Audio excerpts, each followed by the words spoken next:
Night shifts are quiet, until they're not. 3 security guards, different places, different nights, each experienced something that still keeps them awake long after the sun comes up. The empty hospital ward. Rafiq worked security at an old hospital wing that had been closed for years. His job was simple: hourly patrols, log entries, and silence. But one night, as he passed room 209, the motion sensor light flicked on. He heard the distinct creak of a bed and soft weeping. He froze. That wing had no patience.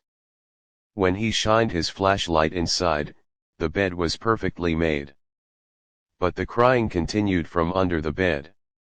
He radioed for backup, but the line hissed with static. When he knelt to look under, the crying stopped, and a whisper said his name. Rafiq quit the next morning. The factory camera feed. Salman monitored security cameras in a textile mill that operated only during the day. At 2:37 a.m. one camera pointed at the empty production floor started flickering. Through the static, he saw a woman in white slowly walking across the room. He switched cameras. She was gone. He rewound the feed. Nothing. He went to check in person. When he entered, the floor was empty. But his radio crackled to life. Camera 4 just picked you up, and she's standing right behind you. The feed went black. The parking lot shadow. Arif was the only guard on duty at a corporate plaza. Every night, he'd see movement on the far end of the parking lot, something tall, crawling on all fours, darting between cars. One night, he decided to confront it. He followed the shadow until he reached the fence. Nothing there. He turned to walk back and every car alarm in the lot went off at once. Through the flashing lights, he saw the shadow crouched on the hood of his own car, grinning. The security footage later showed only him, screaming into the empty air. The night shift is not just a job, it's a slow descent into a different kind of world. When everyone else goes home, locks their doors, and disappears into dreams, the night guard remains a silent observer in spaces that no longer belong to the living hours. The silence is heavy, almost physical. It breathes through the walls, hums through the wires, and seeps into the mind like cold air through a crack. In the beginning, most guards think the quiet is peaceful, a break from the chaos of the day. But as weeks turn into months, that quiet starts to whisper. The brain begins to notice every insignificant detail: a flickering bulb, a door that always creaks the same way, a chair slightly moved. Small things become signals. In the deep hours, the imagination sharpens, and the line between real and unreal blurs. For Rafiq, Salman, and Arif, the night shift became more than a schedule, it became isolation personified. They weren't just guarding buildings, they were guarding the edges of sanity. Each click of a clock echoed louder than footsteps. The stillness of 3 a.m. felt like a weight pressing against the chest. Humans are social by nature, built to live by the sun, surrounded by noise, warmth, and movement. When stripped of that, even the strongest minds begin to fill the silence with something else. And that something is what makes the night shift so unnerving. Loneliness doesn't just live in the absence of people, it grows in the absence of light, of sound, of assurance. The darkness becomes a mirror, reflecting fears we didn't know existed. Guards see things others wouldn't, not because they're haunted, but because their senses become attuned to every ripple in the stillness. When you spend enough nights surrounded by shadows and silence, you realize that the real terror isn't the ghost behind the door, it's the thought that maybe, just maybe, you've been alone for too long to tell the difference between what's there and what your mind creates. That's the curse of the night shift. The longer you stand watch, the more the darkness begins to watch you back. Every building, every corridor, every locked room holds a memory, some visible, some buried beneath time. The guards in these stories didn't just watch over empty spaces, they stood in places that never truly rested. A hospital, a factory, a parking lot, each seems ordinary, yet when the lights go out, they reveal their true nature, places that have absorbed the emotions, fears, and tragedies of countless souls. The old hospital where Rafiq worked was a monument of sorrow. Its walls had witnessed births, deaths, last breaths, and silent prayers. Even after it was shut down, the energy of what once happened there lingered, like an invisible fog. Spaces like that don't forget.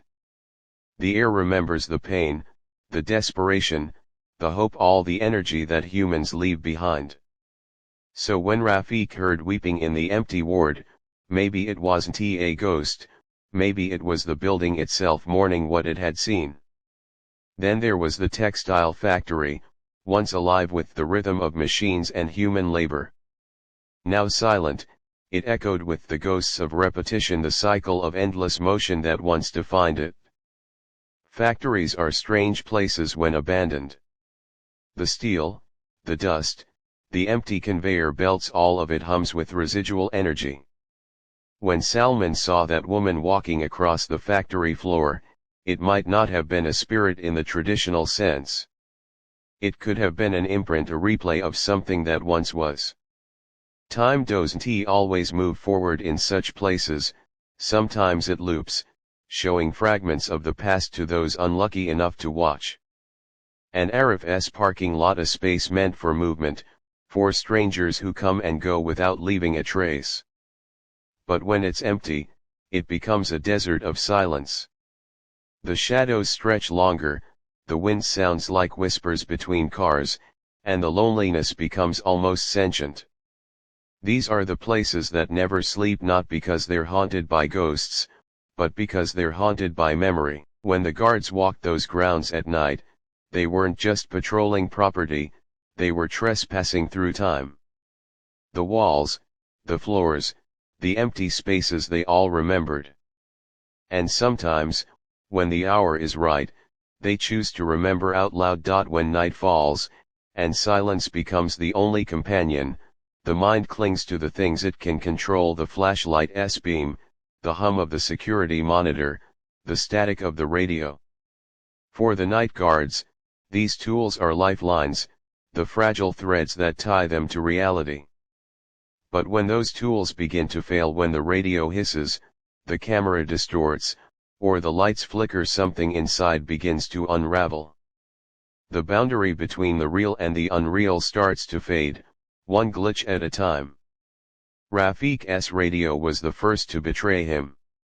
Static isn't just noise, it's chaos in sound form, the perfect background for something otherworldly to whisper through. When he heard his own name emerging from the static, the rules of logic crumbled.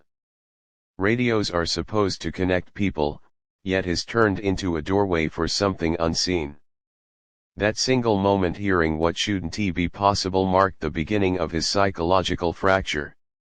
For Salman, the factory's security cameras became his enemy. Technology is supposed to bring clarity, but the cameras did the opposite. The image of the woman in white flickering in and out of the feed wasn't just a haunting. Fear is the oldest emotion known to humanity, a primal instinct that once kept our ancestors alive. But when stripped of reason and surrounded by darkness, fear transforms. It stops being a warning and becomes something far more powerful, a mirror that reflects who we truly are. For Rafiq, Salman, and Arif, fear wasn't just a reaction to what they saw, it was the essence of what consumed them. Each guard's response to terror reveals a different side of the human psyche. Rafiq fled, his instinct screamed that survival meant escape. In that moment, logic vanished. His training, his duty, his courage all dissolved into the single desire to get away. Fear made him human again, vulnerable and raw. For Salman, fear took the opposite form, confrontation. He went to face what haunted the factory, not out of bravery, but out of disbelief, that desperate human need to see the truth, even if it destroys you. And for Arav, fear slowly corroded the mind. His breaking point wasn't sudden, it was gradual, as sleepless nights and flickering shadows chipped away at his sanity until he could no longer tell where the real world ended and the nightmare began. What ties their stories together is the way fear erases certainty. It doesn't just make the heart race, it questions the foundation of what we believe. In fear, even silence becomes a voice, even emptiness feels alive. That's the most disturbing part, when you can no longer trust your senses, when every reflection, every echo, could be lying. True horror is never about monsters or ghosts, it's about the collapse of control. The fear of realizing that your eyes can deceive you, your mind can betray you, and your courage can abandon you at the moment you need it most. These guards didn't just encounter supernatural events, they encountered the deepest truth about fear itself, that it lives inside us, waiting for darkness and silence to set it free. In the end, what haunted them may not have been the dead at all, but the living pulse of their own terrified hearts. The stories of Rafik, Salman, and Arif reveal that true horror doesn't always come from the supernatural, it comes from the human mind when faced with isolation, silence, and the unknown. Each guard confronted a darkness that blurred the line between reality and fear, leaving them forever changed. These tales remind us that the night is not empty, it listens, it watches, and it remembers. In the stillness after midnight, when every sound feels alive, we realize the most terrifying thing of all: sometimes, what we fear in the dark is already inside us.